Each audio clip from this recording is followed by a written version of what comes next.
नमस्कार, आप देख रहे हैं स्टेट अपडेट। मैं हूं राजेंद्र कानूंगो। मेरे साथ हैं वरिष्ठ पत्रकार, राजनीतिक समीक्षक डॉक्टर शिशिर उपाध्याय। मैं उनका स्टेट अपडेट में स्वागत करता हूं।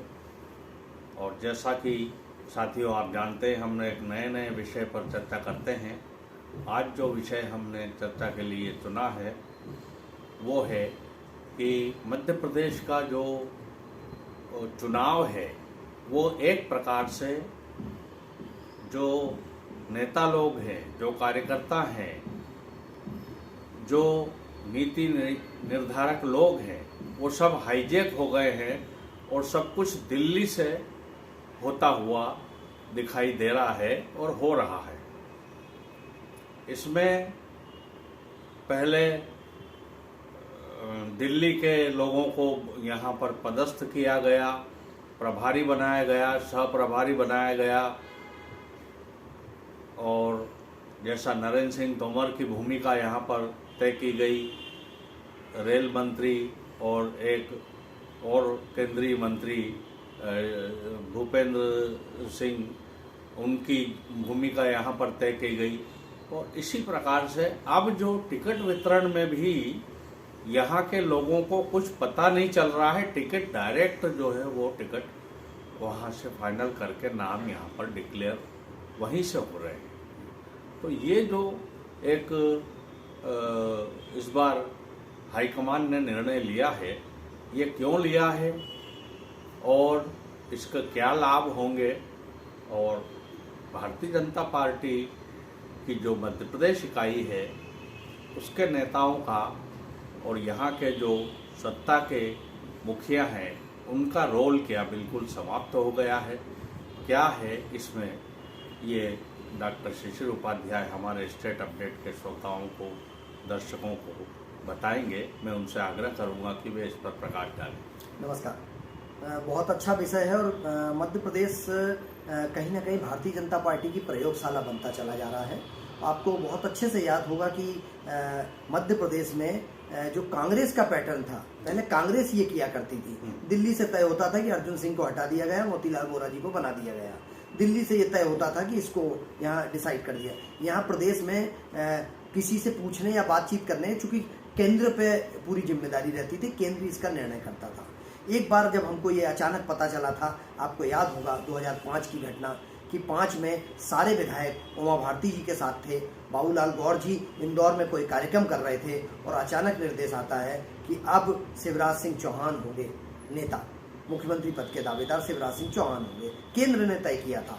उसके बाद शिवराज सिंह चौहान जी ने अपना मध्य प्रदेश में जब 5 से लगातार सत्ता में रहे और 5 से 18 तक उन्होंने 13 साल में उन्होंने ऐसी व्यवस्था कर ली थी कि शिवराज जी जो कहेंगे वही होता था। केंद्र का कहीं कोई दूर दूर तक मतलब नहीं होता था। प्रदेश अध्यक्ष वो तय करते थे, पूरी स्ट्रेटेजी वो बनाते थे, सारा डिसाइड वही करते थे। ये पहली बार ऐसा चुना। इसके पहले आपको याद होगा 2008 में शिवराज सिंह चौहान मुख्यमंत्री पद के दावेदार थे, 2013 में शिवराज सिंह चौहान जी दावेदार थे, 2018 में शिवराज सिंह जी थे, और वही तय करते थे किसको टिकट मिलेगा, किसको नहीं मिलेगा।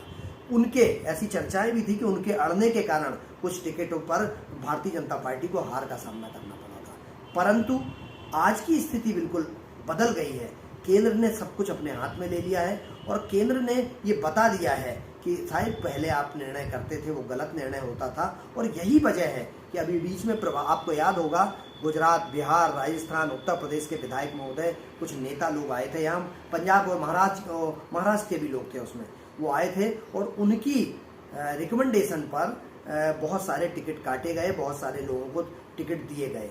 अभी 50 से ज़्यादा कई अन्य जगह के पूर्व उत्तर प्रदेश के उप मुख्यमंत्री, पूर्व उप मुख्यमंत्री, कुछ सांसद, कुछ वर्तमान में मंत्री, ऐसे ही गुजरात के, कुछ बिहार के, अलग अलग जगह के 50 से ज़्यादा यहाँ पे नेता जो फीडबैक दे रहे हैं पूरी तरह से। तो अमित शाह जी और जेपी नड्डा जी और माननीय नरेंद्र भाई मोदी जी को जो फीडबैक मिल रहा है, वो फीडबैक में ये बता रहा है कि आप ऐसी स्थिति में हैं और यदि आपको ऐसा लगता है कि इस कर सकते हैं, अचानक जो वहाँ से तय करते हैं वो किसी को पता नहीं रहता है। आश्चर्य होगा कि जो अपने आप को ये मानते थे कि भाजपा उनसे शुरू होती है और उन पर ख़त्म होती है, उनको पता ही नहीं था। केंद्रीय मंत्री कैलाश नरेंद्र तोमर जी को, प्रहलाद पटेल जी को, फग्गन सिंह कुलस्ते जी को, बाद में नरेंद्र जी ने कहा कि हमें तो पता था पहले से, लेकिन उन्हें कुछ खबर नहीं थी। और ऐसा ही कैलाश जी जो पार्टी के महामंत्री हैं, राष्ट्रीय महामंत्री हैं, ये जो निर्णय किए गए, सांसदों के निर्णय किए गए, तो ये पार्टी एक नई दिशा में जा रही है, पार्टी एक नए पैटर्न पर जा रही है। और यह प्रयोग कितना सफल होता है, मोदी जी कहीं ना कहीं शेर की तरह सामने आए हैं और जो वो तय कर देते हैं वही फाइनल होता है। ये जंगल का राजा जो है, इस राजनीति का सर्वोपरि नेतृत्व जो है नरेंद्र भाई मोदी हैं, अमित शाह जी हैं, और वही जो डिसाइड करते हैं। और वो ऐसे डिसाइड नहीं करते हैं सर, उनको फीडबैक मिला है, उनको कई लेवल पर ये जानकारी मिली है कि ऐसा हो रहा था, ऐसा हो रहा है, और 18 में हम क्यों हारे थे। ऐसा चर्चा थी कि 18 में कुछ टिकट बदलने के लिए चर्चा की गई थी, लेकिन तत्कालिक नेतृत्व जो है मध्य प्रदेश का, उसने उस पर सहमति नहीं दी थी।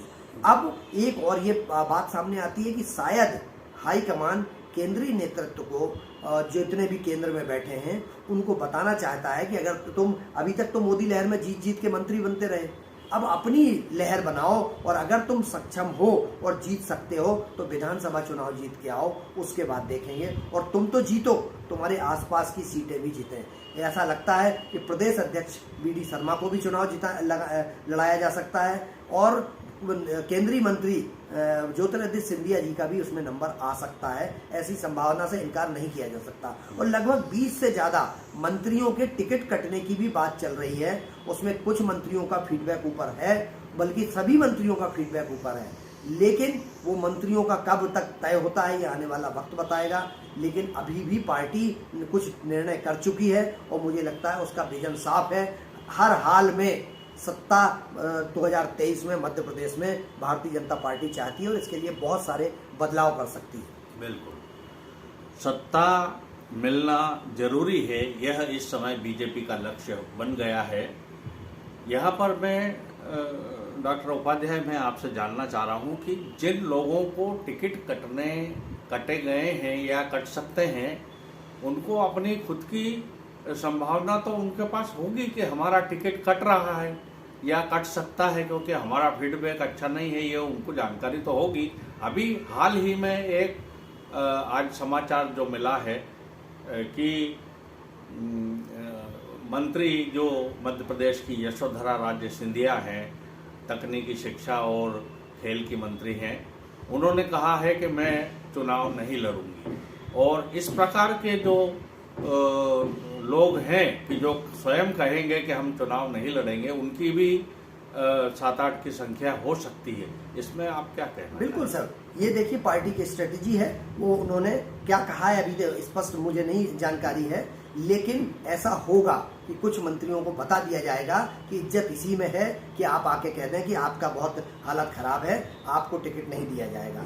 हालांकि कैलाश विजयवर्गीय जी के सुपुत्र, जब कैलाश जी को मिल गया तो उनके सुपुत्र की तरफ से 3 बसें भर के लोग आए बीजेपी कार्यालय में और केंद्रीय मंत्री यादव जी से मिल के उन पर कहा, उनसे आग्रह किया कि अगर वहाँ पर आकाश विजयवर्गीय को नहीं मिलता है तो पार्टी हार जाएगी चुनाव में। ऐसा कई दूसरे मंत्री भी दबाव बनाएंगे कि अगर मेरे बेटे को नहीं मिला, लेकिन अब पार्टी इनसे उतर हो गई है, इनसे ऊपर हो गई है अपने दम पर। कर्नाटक में उन्होंने देखा, उन्होंने हिमाचल में देखा, उन्होंने दूसरे अन्य राज्यों में देख लिया है, और ये प्रयोगशाला है मध्य प्रदेश। अगर चुनाव हार भी जाती है तो इससे एक सबक मिलेगा कि वो केंद्र के चुनाव में इन सारे नेताओं पर भरोसा नहीं करेंगी, क्योंकि मोदी लहर ही है, मोदी लहर से ही केंद्र में 24 में फिर से मोदी जी की सरकार आ सकती है। तो ये मुझे लगता है कि उनको कहा जाएगा कि आप नमस्ते कर लीजिए कि मैं चुनाव नहीं लड़ सकता हूँ। और इस समय इतना ताकतवर और सशक्त है, क्योंकि यशोधरा राजे सिंधिया की बात कर रहे हैं आप, वसुंधरा राजे सिंधिया पर नियंत्रण नहीं हो पा रहा है पार्टी। मतलब इससे बड़ी बेइज्जती क्या हो सकती है कि तमाम प्रयासों के बाद भी, मुझे बहुत अच्छे से याद है कि वो राष्ट्रीय अध्यक्षों की बात भी नहीं मानती थी। वो जिस तरीके से डिनाई करती थी, जिस तरीके से वो करती थी, राजस्थान में उनका ही चलता था। लेकिन इस बार पार्टी हाईकमान कड़क है। शिवराज जी को भी वो बताना चाहता है कि केंद्र जो कहेगा वो करना पड़ेगा, और ऐसा ही उन्होंने छत्तीसगढ़ में और ऐसा ही राजस्थान में भी करने का मन बनाया है। और ऐसे कड़े निर्णयों से ही सत्ता में वापसी की संभावना बन सकती है। राजस्थान में भी भाजपा सरकार बने, छत्तीसगढ़ में भी बने और मध्य प्रदेश में भी बने, इसलिए केंद्र निर्णय ऐसे कर रहा है जिससे ये संदेश जाए कि ऊपर बैठे लोग ही डिसाइड करेंगे। बिल्कुल, ऊपर बैठे हुए जो लोग हैं केंद्र में हैं वही सब कुछ डिसाइड करेंगे। इस प्रकार की जो स्ट्रेटजी तय की जा रही है, इसी के साथ मैं आज की चर्चा को यहाँ समाप्त करता हूँ और डॉक्टर शिशिर उपाध्याय का मैं धन्यवाद करता हूँ कि वो यहाँ पर पधारे। और साथियों, यदि आपको ये चर्चा अच्छी लगी हो तो कृपया इस वीडियो को लाइक करें, शेयर करें और सब्सक्राइब करें। अब हम दोनों को दे आज्ञा। नमस्कार।